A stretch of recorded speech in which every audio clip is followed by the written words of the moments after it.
I'm gonna show you guys how I make my crispy chicken fajita tacos. For the chicken, I used 2 chicken breasts and diced them up into smaller pieces. Then I took the chicken to a hot buttered skillet, added some chicken fajita seasoning, and it was done. These are super simple, which is why I love them. You need some street taco tortillas. We're gonna grate sharp cheddar cheese, and then obviously your chicken. Grate our cheese, grab a couple tortillas. Okay, so we're gonna add some cheese. Now we're adding our diced chicken fajita meat.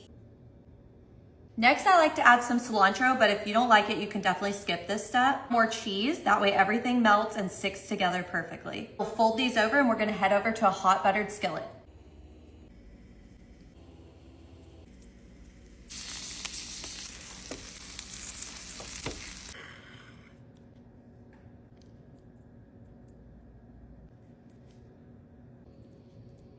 These are so good.